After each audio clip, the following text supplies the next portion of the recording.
Halo sahabat Merdeka, apa kabar semua ya? Semoga sehat-sehat ya. Oke baik, perkenalkan nama saya Faras Purba dari Universitas HKBP Nomensen Medan. Dan sekarang mengikuti program pertukaran mahasiswa Merdeka.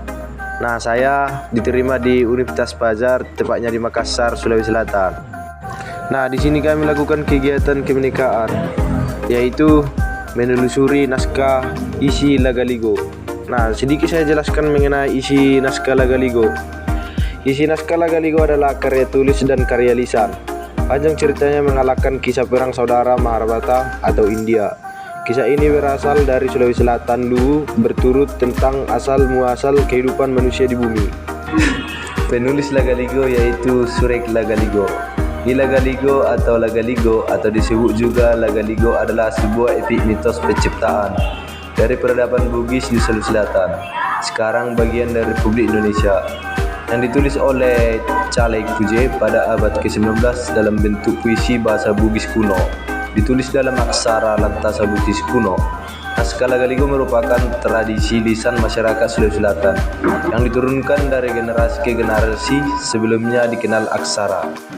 Cerita Lagaligo kemudian dituliskan oleh suku Bugis atau Irianto tahun 2005 dengan maksud untuk mengabdikan cerita tersebut dari kepunahan. Lagaligo ialah sebagai karya sastra terpanjang di dunia, lebih panjang daripada epik India Mahabharata dan Ramayana, juga nisbi lebih panjang daripada epik Yunani Homerus. Naskah asli Lagaligo adalah bagian dari koleksi naskah Bugis dari Makassar. Lagaligo ialah sebagai karya sastra terpanjang di dunia, lebih panjang daripada epik India, Mahabharata, dan Ramayana, dengan juga nisbi lebih panjang daripada epik Yunani, Homerus. Naskah asli Lagaligo adalah bagian dari koleksi naskah Bugis dan Makassar dari Netherlands. Bigetal Hype yang sejak 1905 tersimpan tetap di perpustakaan Universitas Leiden. Sebagai besar naskah Lagaligo yang dilestarikan disimpan di Indonesia dan Belanda. Naskah asli Lagaligo menurut penelitian tersebut sebanyak 12 jilid. Naskah itu tersimpan di Universitas Leiden, Belanda, dan banyak lainnya yang terserak di sejumlah negara seperti Amerika Serikat, Australia. Membuat total panjang naskah itu masih belum bisa diperkirakan. Dari tokoh utama dalam kisah Lagaligo ialah Saweri Gading. Naskah ini terdiri atas 12 jilid. Ini pula yang membuat Lagaligo kemudian bergeser karya sastra dunia, seperti Mahabharata sebagai naskah sastra terpanjang. Lagaligo ialah salah satu karya sastra teks Bugis kuno terbentuk epik yang tertulis dalam abad ke-13. Dari naskah Lagaligo ini akhirnya dapat diketahui kondisi pada masa-masa awal masuknya Islam di tanah Bugis. Tokoh yang berasal dari Sidenreng Rapang yang pernah menerjemahkan naskah Lagaligo yaitu Muhammad Salim. Rujukan penelitian aksara lontakan dan penerjemahan epos Lagaligo yang mendunia, Muhammad Salim, pria kelahiran di Rendang Rampang, Sulawesi Selatan pada 4 Mei 1936. Ini adalah bukti hidup bahwa penghargaan datang bukan karena gelar dan jabatan, tetapi karena karya berkelanjutan. Secara historis, seperti halnya jihar, ila merupakan bagian dari talak berlaku pada zaman jahiliyah.